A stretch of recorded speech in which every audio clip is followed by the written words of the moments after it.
se acerca. No hay escapatoria. Durante Halloween desaparece el velo existente entre este mundo y el más allá. Y entonces se abren los infiernos.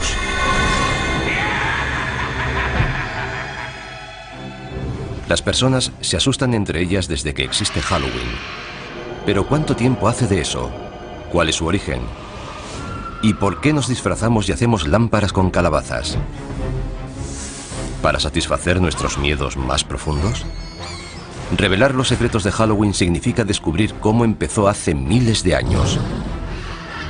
Así que cierren las puertas, pongan la luz en penumbra y no se asusten mientras escarbamos en la verdadera historia de Halloween.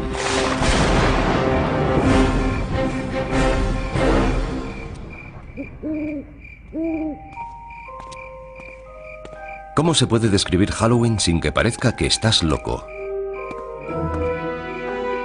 Niños disfrazados van de puerta en puerta y nos amenazan. Nosotros, como respuesta, les damos golosinas. ¿Pero por qué? ¿Por qué tallamos caras en frutos y encendemos dentro velas? ¿Y por qué adornamos nuestras casas con ataúdes y tumbas? Lo cierto es que disfrutamos pasando un miedo de muerte. Halloween consiste en ser otro, en salir de nuestra propia piel. Lo soportamos porque sabemos que es solo una noche.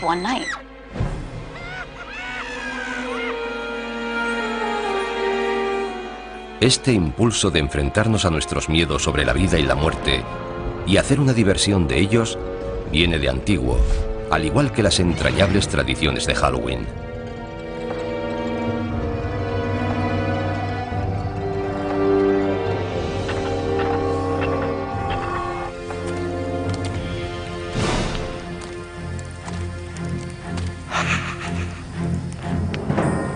Tiene un origen muy antiguo que se remonta al calendario celta. Las tribus celtas dividían el año en una mitad luminosa y otra mitad oscura. El Samhain, su antigua celebración, fue la precursora de nuestro Halloween. Representa el inicio de la mitad oscura. Hace miles de años, los celtas, una de las primeras tribus de Europa, celebraban con hogueras el Samhain, festival de la cosecha, la noche del 31 de octubre, para dar la bienvenida a su nuevo año. Para los pueblos antiguos, la cosecha marcaba la diferencia entre la vida y la muerte. Si se perdían los cultivos, la gente moría de hambre. La muerte siempre estaba cerca. La época de la cosecha podía ser bastante tenebrosa. Los días se hacían más cortos, las noches más largas. Surgen dudas sobre si habrá comida suficiente para todo el invierno. Supongo que es el origen de esta especie de pesadilla. Era como una especie de aviso. Llega el frío y la oscuridad. Juntaos, quedaos en casa y no mandéis a nadie solo en la oscuridad. Pero para los celtas había algo más en Samhain. El Samhain marcaba el paso de la luz a la oscuridad. Era un momento en el que el espacio se volvía permeable, flexible.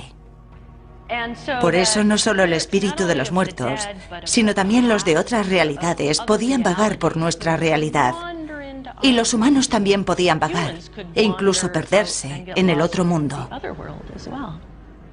El velo entre la vida y la muerte era muy fino. Los vivos y los muertos se podían mezclar. Esa es la raíz de las celebraciones de Halloween. Perduran historias de gente que durante el Samhain se perdió en el otro mundo y de muertos que aparecieron entre los vivos. Pero lo cierto es que sabemos muy poco sobre Samhain. Solo podemos suponer que las hogueras dieron lugar a una figura muy familiar en Halloween. Algo familiar, pero que asusta a muchos. El murciélago. Antes de que existiera la electricidad, la única forma de ver a un murciélago era con el fuego. Y es bastante común verlos alrededor del fuego, porque los murciélagos comen insectos, y los insectos se sienten atraídos por la luz. Los murciélagos salen por la noche, y la noche era un tiempo que daba miedo. Si para alguien los murciélagos son lo mejor y lo peor de Halloween, se lo puede agradecer a pueblos antiguos como los celtas. Y no eran la única cultura antigua con costumbres aterradoras. Otros incluso visitaban a sus muertos. Muchas culturas dedican un día o un par de días a celebrar y reconocer la muerte. Un dato interesante es que gran parte de ellas, sobre todo las sociedades agrícolas, lo hacen en la misma época del año, porque en primavera las cosas surgen de la tierra, están muy verdes. Hacia mitad de verano se recoge la cosecha, y en otoño, cuando se acerca el invierno, las cosas mueren.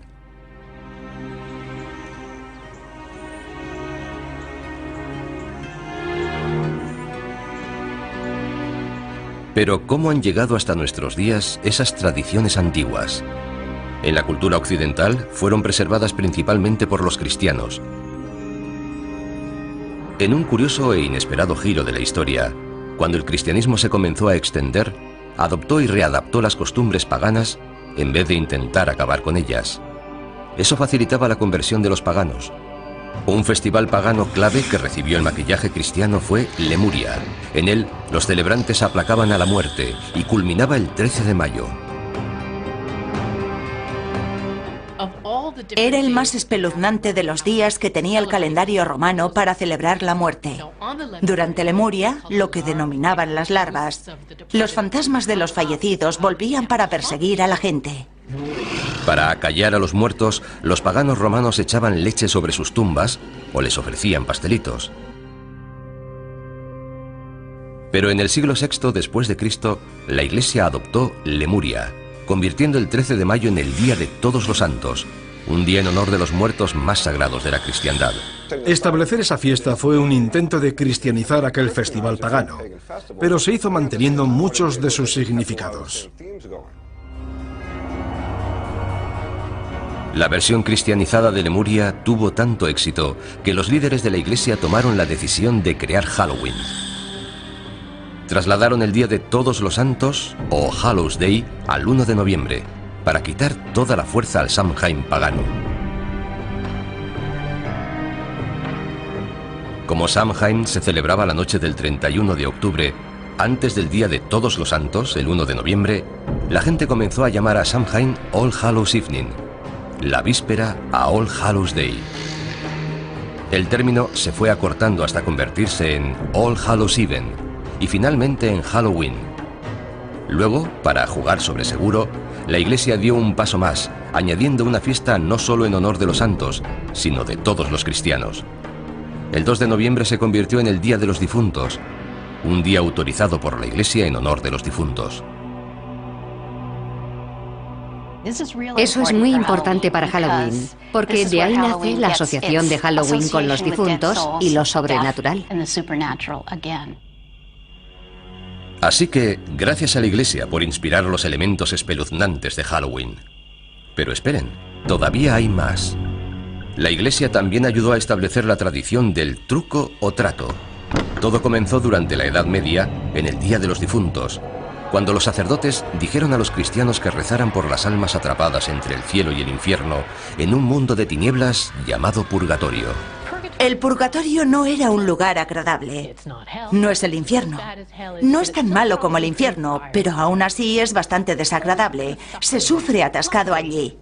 Afortunadamente puedes hacer algo por esas almas. Puedes rezar por ellas. ¿Y cómo salían las almas del purgatorio? Según la Iglesia, si se ofrecían oraciones suficientes por ella, un alma podía volar hasta el cielo.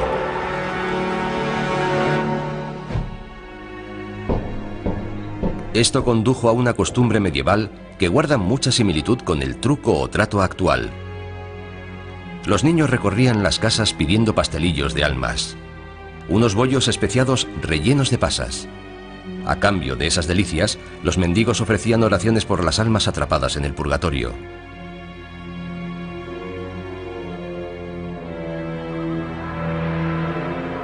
Este precursor del truco o trato actual se convirtió en una preocupación para los cristianos medievales, al igual que otro futuro elemento esencial para Halloween: las brujas. Para la gente de la Edad Media era perfectamente lógico creer que había demonios y brujas. Si había demonios y brujas y eran responsables de las cosas malas del mundo, era lógico perseguirlos y matarlos. Así veían el mundo. El pánico a las brujas del siglo XVI contribuyó a establecer el aspecto del personaje que para muchos personifica Halloween. Casi siempre mujeres, las brujas eran consideradas aliadas de Satán. Seguramente eran curanderas que tenían remedios y ritos transmitidos oralmente de generación en generación. En algún momento, por alguna razón, comenzaron a resultar sospechosas para la gente religiosa que las rodeaba. Y muchos de los símbolos asociados con estas mujeres, que seguramente vivían solas, y por supuesto es probable que fueran excéntricas, se acabaron relacionando con las brujas. Con el tiempo, a medida que más y más mujeres fueron siendo acusadas de brujería, sus objetos cotidianos de cocina adquirieron dimensiones siniestras y se han convertido en iconos de Halloween. Algo tan mundano como una escoba se convirtió en un elemento del mal, además de en un medio de transporte. Otro accesorio presente en la guarida de todas las brujas era perfecto para cocinar pociones maléficas: la marmita. Las marmitas se hicieron muy populares. Naturalmente, era algo que había en todos los hogares de la Edad Media. Era un elemento básico para cocinar. El sombrero puntiagudo de las brujas fue una variación del sombrero de las mujeres del campo medievales. Y por supuesto el misterioso asesino acechante con ojos resplandecientes: el gato. No es de extrañar que se asocie a los gatos con las brujas y Halloween. Los gatos son un poco enigmáticos. Además, suelen estar cerca de los fogones y de las escobas. Por eso se los asocia con la brujería y Halloween. Gatos negros y brujas, cementerios y fantasmas. Los elementos aterradores de la gran noche gótica norteamericana iban tomando forma. Estas figuras macabras no tardaron en pasar al Nuevo Mundo, donde han ayudado a crear el gran espectáculo que conocemos hoy.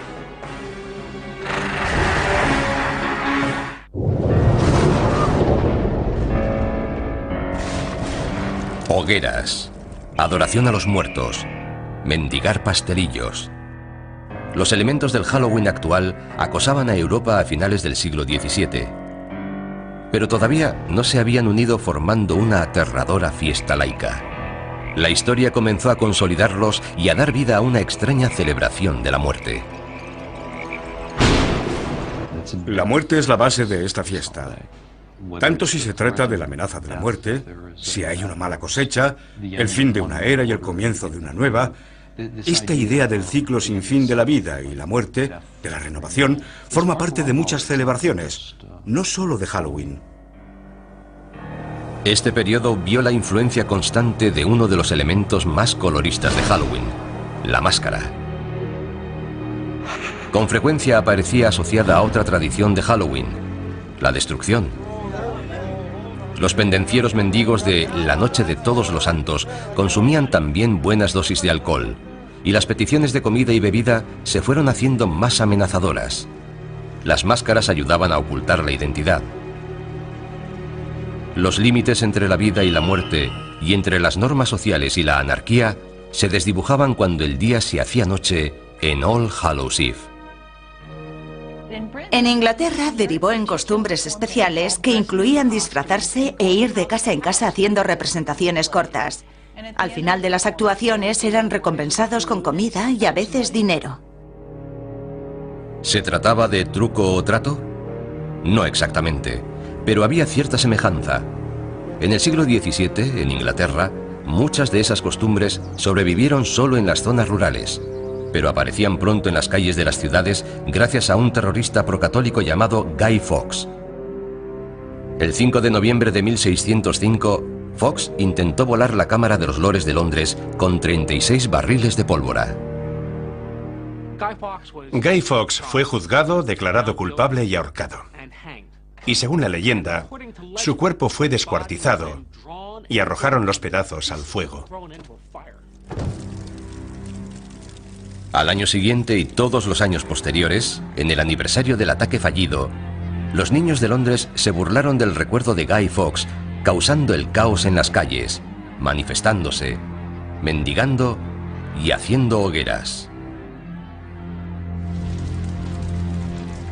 En la actualidad, en toda Inglaterra se le llama el Día de Guy Fawkes o la Noche de las Hogueras. El día de Guy Fawkes es el 5 de noviembre, una fecha muy próxima a Halloween. Así que mucha de la energía que se ponía en Halloween se comenzó a trasladar al día de Guy Fawkes.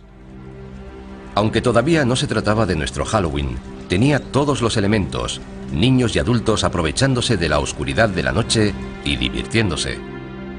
Pero ¿podría esta forma pagana de celebración cruzar el Atlántico y perturbar el santuario del Nuevo Mundo? No, si los colonos puritanos lo podían impedir. La visión del mundo de los puritanos se basaba en gran parte en la Biblia. Y en la Biblia, además de Dios, aparecen demonios, ángeles, toda una colección de seres sobrenaturales. Ellos se enfocaron en las fuerzas del mal. Para los puritanos de Nueva Inglaterra, lo sobrenatural era una fuerza oscura y amenazadora, no la superstición inofensiva que inspiraba una fiesta. Pese a sus esfuerzos por acabar con la tradición de Halloween antes de que arraigara, un par de celebraciones del día de Guy Fawkes llegaron hasta la costa de América. Otros colonos toleraban e incluso adoptaban las tradiciones que los puritanos consideraban como una amenaza. Se había plantado la semilla de una celebración que se convertiría en el Halloween norteamericano. Se encuentran retazos aquí y allá de gente celebrando fiestas de disfraces o algo similar. Pero es difícil señalar algo a lo que de verdad se pueda llamar Halloween. Por ejemplo, hay una descripción de 1883 de un Halloween. No trataba de una fiesta, sino de una pequeña reunión alrededor del fuego donde se contaban historias de fantasmas. Algo más espeluznante. La imagen de un espíritu o fantasma se iba a unir a los esqueletos y las brujas en una danza macabra de Halloween. A mediados del siglo XIX, Norteamérica se preparaba para una celebración mucho más oscura. Al cabo de 4 largos años, la Guerra Civil acabó en 1865 con más de 500.000 de muertos. La guerra civil dejó atrás tal cantidad de cadáveres sin identificar que este país estaba obsesionado con la muerte. La mayoría de los soldados murieron en lugares desconocidos. Nadie sabía qué les había pasado. Así que había un sentimiento muy profundo de puede que vuelvan, quizá no estén muertos. Es perfectamente lógico que la gente contara historias de fantasmas. Las primeras historias de fantasmas de Halloween eran sobre gente que volvía a casa. Es la época en la que empezó de verdad la historia del Halloween norteamericano. Después de la Guerra Civil, cuando los inmigrantes escoceses e irlandeses trajeron con ellos sus costumbres rurales del Halloween del Viejo Mundo, colaboraron a que se fijaran más las tradiciones del Halloween norteamericano. Para los escoceses era una noche que daba miedo. Hasta muy tarde se siguió hablando del coco en Halloween. El coco, una especie de fantasma amorfo, molesto, que acosaba a los niños escondido bajo las camas, llamando a las ventanas o acechando desde puertas y torniquetes. Se creía que había cocos de muchos tipos, lo que significaba que la noche de Halloween, al cruzar cualquier puerta, podía haber algo esperándote. El símbolo más conocido de Halloween, las calabazas farol o jack-o'-lantern, también empezó como una tradición europea, pero el prototipo no se tallaba en una calabaza. Hay una leyenda importante acerca de un personaje llamado Jack O'Lantern. Jack era un follonero. Era tan malo que consiguió incluso que lo echaran del infierno, que no es fácil de conseguir. Pero el demonio sintió pena por él, así que sacó un ascua del fuego del infierno y se la dio a Jack. Jack cogió el ascua, la colocó dentro de un nabo vaciado y se fue por el mundo. Esa es la leyenda de Jack O'Lantern. Siguiendo una vieja costumbre europea, los niños tallan sus propias jack-o'-lanterns en nabos y las iluminan con velas. La primera referencia que tenemos en los Estados Unidos de la jack-o'-lantern pertenece a Nathaniel Hawthorne, el autor de Cuentos 2 veces contados. Habla de alguien con un abrigo raído, lleno de agujeros, que cuando se exponía a la luz brillaba como una jack-o'-lantern. Los norteamericanos mejoraron la tradición de la jack-o'-lantern. Cambiaron el duro nabo del Viejo Mundo por una calabaza grande y redonda, y apareció el sello de identidad de Halloween. Durante la Guerra Civil, las posibilidades expresivas de tallar las calabazas eran muy conocidas. La fantasmagórica calavera reducida que era el nabo en el Viejo Mundo había dado origen a algo más impresionante. Por lo general, las calabazas se cosechan hacia Halloween, y los niños se dieron cuenta de que la Jack-o'-lantern podía ser la mejor arma de un bromista la noche de Halloween. Los niños se dieron cuenta de que podían hacer algo fantástico. Podían coger una calabaza, vaciarla y colocar dentro una vela. Luego podían coger la calabaza, colocarla sobre un palo, poner una sábana alrededor e ir por ahí con ella. La podían colocar delante de una ventana y era una imagen aterradora. Las Jack-o'-lanterns se convirtieron rápidamente en la cara de Halloween, y los inmigrantes escoceses e irlandeses también trajeron con ellos el Halloween más bullicioso y bromista. En la noche de Halloween, a finales del siglo XX, había un mundo oscuro de problemas esperando a los muchachos norteamericanos.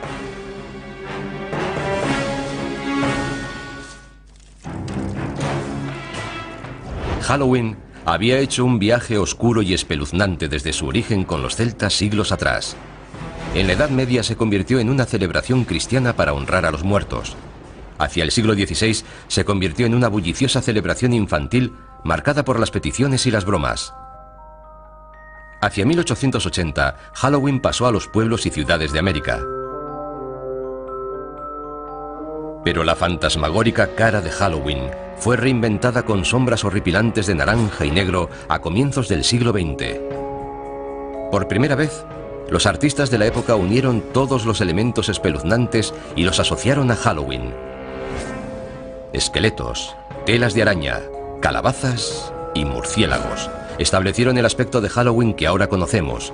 Entre esas imágenes están los fantasmas con sábana blanca.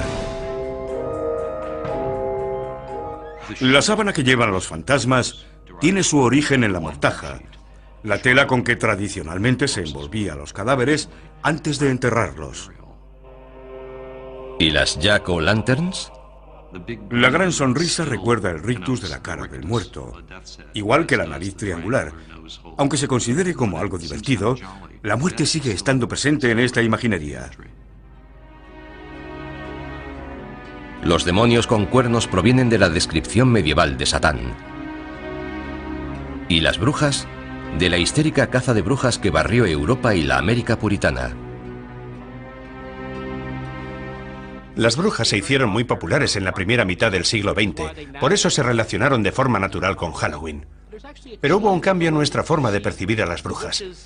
Las brujas del siglo XIX eran viejas, tenían la nariz grande y verrugas. Las brujas del siglo XX son más atractivas, lo que hace que Halloween, además de dar miedo, resulte un poco travieso. Halloween, además de vestir los viejos disfraces con disfraces nuevos, también iba creando nuevas tradiciones y bastante malas. ¿Se estaba saliendo de cauce Halloween a principios del siglo XX? Para desgracia de las autoridades y propietarios, la respuesta era sí. Se hacía cualquier tipo de travesuras imaginables. En aquella época la gente tenía carros. Los chicos mayores intentaban colocar el carro en la punta del almiar. Entre media docena de chicos empujaban para colocar el carro encima del almiar. Era muy divertido. No hacíamos nada realmente destructivo. Simples bromas. Pero otros realizaban bromas más destructivas. Las gamberradas, cometidas generalmente por adolescentes, acosaban ciudades como Chicago o Filadelfia.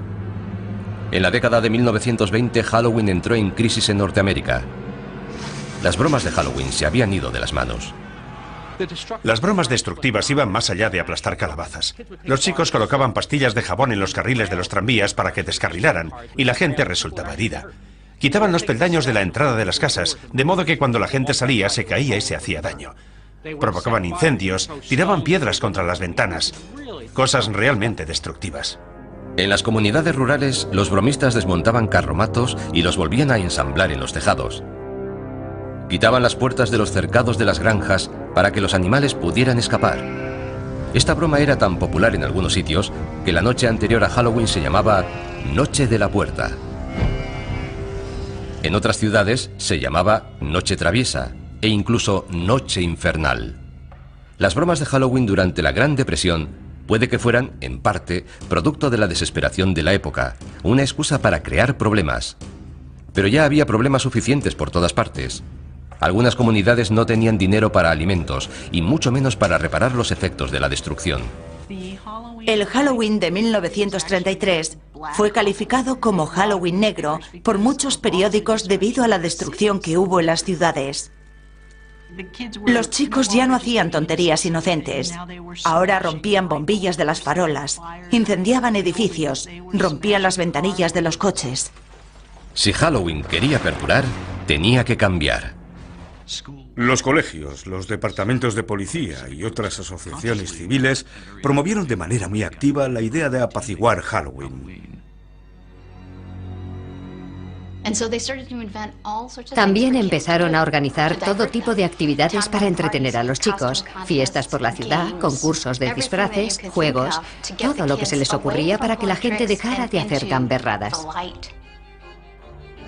Las empresas de artículos para fiestas, Denison y Beisel, ayudaron en los esfuerzos cívicos. Denison publicó una serie de guías de Halloween llamadas Libros de Duendes, que indicaban formas para transformar Halloween de una noche de gamberradas en una noche de fiesta. Denison fue una de las primeras empresas en darse cuenta de que se podía ganar dinero con Halloween. Comenzaron a poner a la venta su material para Halloween en tiendas de toda Norteamérica. También fabricaban máscaras y disfraces de papel. Ese fue el principio. Fue la primera vez que se fabricaban y comercializaban disfraces confeccionados específicamente para Halloween. Antes de eso, los disfraces siempre se habían hecho en casa. Cuando era niño no había disfraces de Halloween, como los que se llevan ahora. Ibas con mono, con vaqueros o con ropa desaliñada. Pero no ibas a la tienda a comprar un disfraz para Halloween. Simplemente ibas un poco llamativo. Los disfraces de papel eran elegantes y mejores que los hechos en casa, pero tenían sus inconvenientes. Por desgracia, mucho de aquel papel era inflamable. Me sorprendió la cantidad de notas de periódicos que encontré sobre disfraces que habían ardido. Al poco tiempo, otros fabricantes que se querían introducir en el mercado infantil de disfraces para Halloween comenzaron a hacer disfraces más duraderos. Los primeros disfraces confeccionados de Sears aparecieron hacia 1930 y ya no pararon. Los disfraces se inspiraban en los personajes de la radio y los tebeos. Disfraces para fiestas, disfraces para el campo, para desfiles callejeros, para fiestas en los colegios, fiestas en las iglesias. Halloween era un gran acontecimiento social. Los desfiles de Halloween también contribuyeron a sacar la celebración de las sombras y llevarla a la vista del público. Puede que Allentown, Pensilvania, celebrara el primer desfile en 1905, pero otras poblaciones no tardaron en seguirla. Toms River, Nueva Jersey, en 1919, Anoka, Minnesota, en 1920. Desde aquella época, Anoka ha celebrado el desfile todos los años. De hecho, la ciudad se llama a sí misma la capital mundial de Halloween.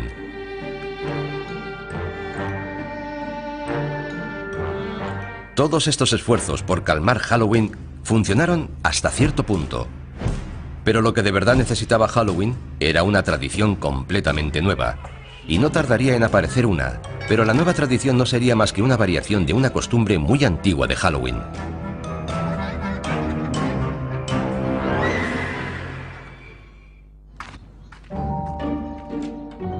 Hola. Truco o trato. La frase que derrama cataratas de caramelos en calabazas de plástico y fundas de almohada por toda Norteamérica la noche del 31 de octubre. Y aunque sea una costumbre con varios siglos de antigüedad, la frase truco o trato tiene seguramente menos de 100 años.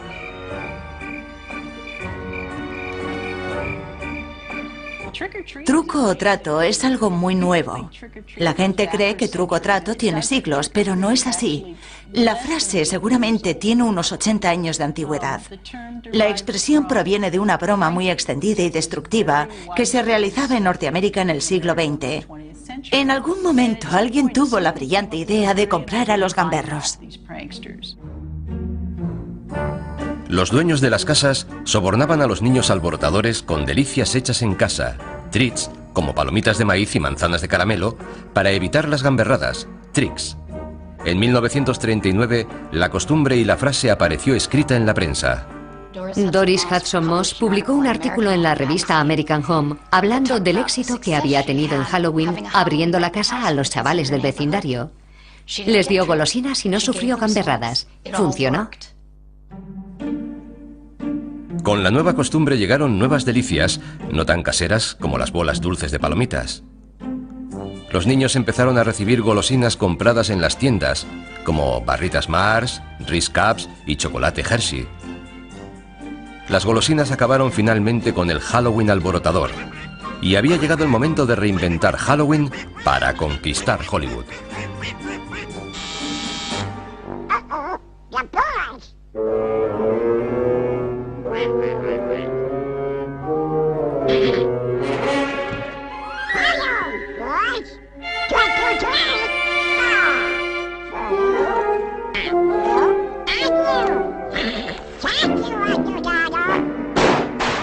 Halloween se estaba convirtiendo en un fenómeno de la cultura pop, una fiesta nacional adoptada por millones de personas que se lanzaban como carroñeras a disfrutar de dulces fabricados de manera industrial. De niño me encantaba Halloween.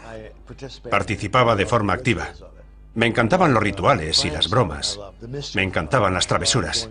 Me encantaba ir de casa en casa disfrazado pidiendo caramelos. Y la fiesta que había luego. Era algo fantástico. En 1966, Halloween encontró un hogar donde toda la cultura pop acabó por hacerlo: la televisión. Halloween rompió marcas cuando América hizo Truco o Trato con Charlie Brown. La idea de la gran calabaza proviene, por supuesto, de una tira de cómic. Sparky Schultz decidió que sería muy divertido que uno de los niños se liara con las fiestas. Por eso Linus vuelve todos los años a la huerta de la calabaza. Who are you writing to, Linus? This is the time of year to write to the Great Pumpkin. On Halloween night, the Great Pumpkin rises out of his pumpkin patch and flies through the air with this bag of toys for all the children. You must be crazy. When are you going to stop believing in something that isn't true? When you stop believing in that fellow with the red suit and the white beard. La televisión y la tira de cómic más popular dieron a Halloween el sello de aprobación no oficial. La festividad no había sido tan popular en toda su historia. Pero los dibujos animados sobre Halloween para niños eran una cosa y una película para adultos con Halloween como tema otra muy distinta. Nadie lo había intentado antes, es decir, hasta que el director John Carpenter se decidió a hacerlo en 1978 con el clásico La Noche de Halloween. La idea de llamar a mi película La Noche de Halloween se le ocurrió al distribuidor. Cuando lo dijo pensé, es perfecto, nunca se había hecho una película basada en Halloween. Fue como una revelación. ¿Cómo no se te ha ocurrido hace años? Es una idea genial. Esa película costó $325.000 y dio origen a una saga que recaudó más de $500 millones y abrió un nuevo campo, elevando las películas de terror de serie B a la de respetado cine de género. Y por accidente redefinió también nuestra actitud ante las máscaras de Halloween. Todo empezó cuando el escaso presupuesto para guardarropa obligó al equipo a crear una máscara para el malo, Michael Myers, con apenas nada. El director de producción fue a la tienda de artículos de magia Bert Wheeler, en Hollywood Boulevard, y compró una máscara de Capitán Kirk, de Star Trek, que no se parecía nada a William Shatner. Me quedé mirando aquella cara extraña y alargada. La pintamos con spray y la retocamos un poco. Estaba distorsionada, lo que resultaba perfecto. En el guión ponía que llevaba máscara. La máscara improvisada y el villano que había detrás de ella no tardaron en convertirse en figuras emblemáticas de Halloween. Michael Myers, aunque la película original se estrenó en 1978, sigue siendo uno de los personajes de Halloween más famosos de todos los tiempos. La idea de un acosador con máscara amenazando a los jóvenes en Halloween desvió del foco de atención de Halloween de los fantasmas y los duendes hacia la maldad humana. Pero aquella máscara anodina hizo mucho más. Contribuyó a redefinir los límites de lo que podían ser las máscaras de Halloween. Y fue el preludio de la nueva cara de Halloween en el nuevo milenio.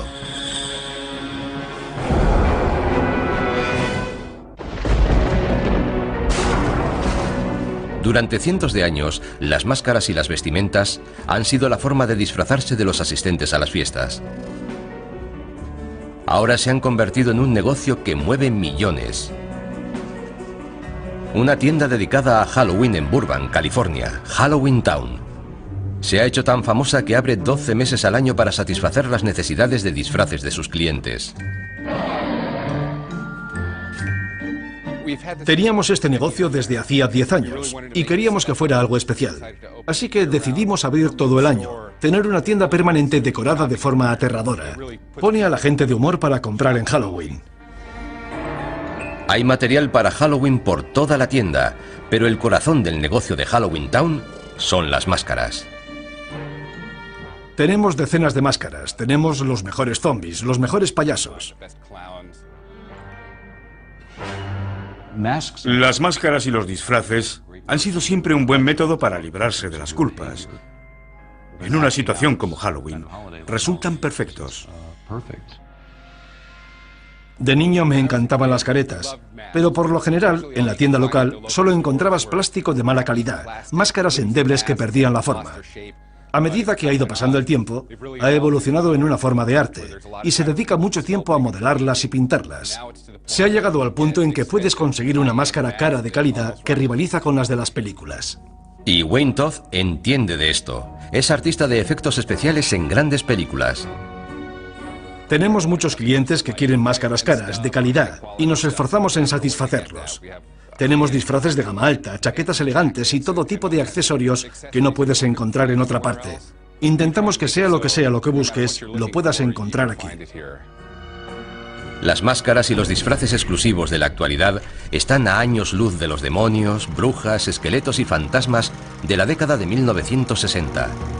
Pero esa fue la década en la que empezó a cambiar el guardarropa de Halloween. Hollywood comenzó a influir en lo que los niños llevaban para convertirse en sus personajes favoritos de la televisión o el cine. En la actualidad, la tendencia se ha convertido en obsesión. Series de películas como Pesadilla en Elm Street, Scream y La Noche de Halloween han inspirado a legiones de niños a vestirse para matar. Llevar la máscara del asesino, del fantasma o del esqueleto te da una sensación de seguridad y también de poder. Porque el monstruo no te puede atrapar si tú eres el monstruo. Las máscaras de los asesinos psicópatas forman parte de la evolución de los gustos en Halloween. La única regla ahora es que no hay reglas. Las máscaras se inspiran en la cultura pop, la religión, la política, lo que sea. Y cada vez más las caras que hay detrás de ellas no son de niños, sino de adultos. Halloween se ha convertido en una actividad para adultos. Y no creo que fuera ese el caso hace 50 o 60 años. Se trata de un día específicamente dedicado a que puedas ser lo que no eres normalmente. Te puedes ocultar detrás de una máscara, puedes llevar ropa que jamás llevarías el resto del año, y la gente disfruta con ello. Lo cierto es que el Halloween del siglo XXI es tanto una fiesta para adultos como para niños. Tenemos niños que han crecido y sienten mucha nostalgia por Halloween. Así que Halloween vuelve a cambiar y se convierte en una celebración para adultos. El negocio actual de Halloween atiende a todo el que se quiera unir al espíritu de la celebración con fiestas temáticas y atracciones como casas encantadas. Hace 50 años, cuando eras demasiado mayor para truco o trato, te tenías que quedar en casa repartiendo caramelos. No tenías actividades para hacer. En la actualidad hay una industria imaginativa de casas encantadas para adultos. En los Estados Unidos funcionan todos los años unas 4.000 casas encantadas.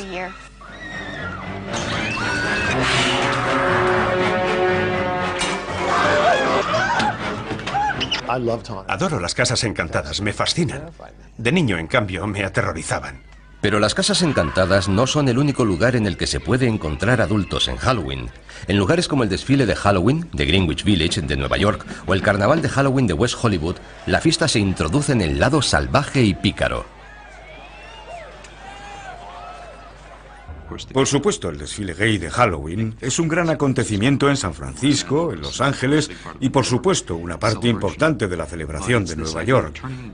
Pero la idea fundamental es poner el mundo patas arriba y ser quien no eres, o ser quien te gustaría ser. Se trata otra vez de la voluble obsesión norteamericana de la autotransformación.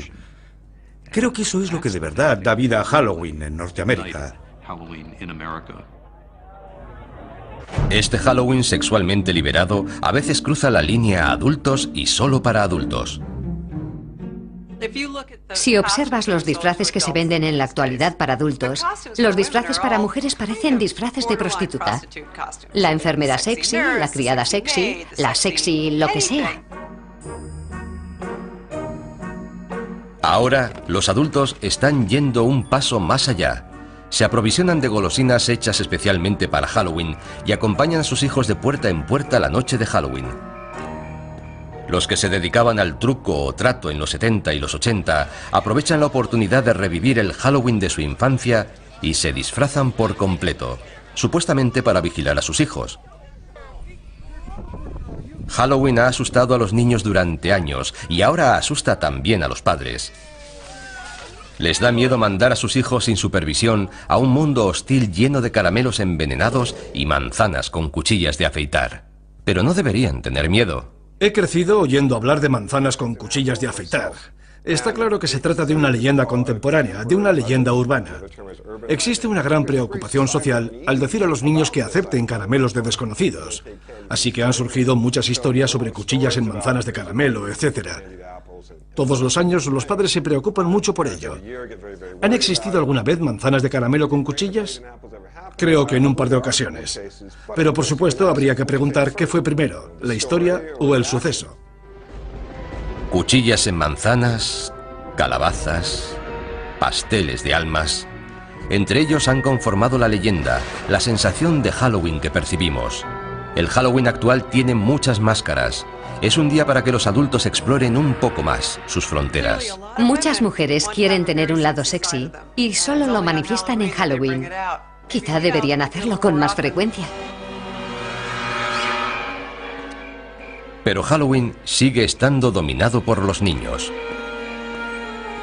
Cuando eres niño, tienes una noche al año en la que mandas. Te tienes que disfrazar, tienes que ser algo que no eres normalmente, e incluso te pagan por el placer de hacerlo. Es una fiesta asombrosa. A Halloween no le gusta que le amansen su energía. Su aspecto rebelde surge siempre por algún lado.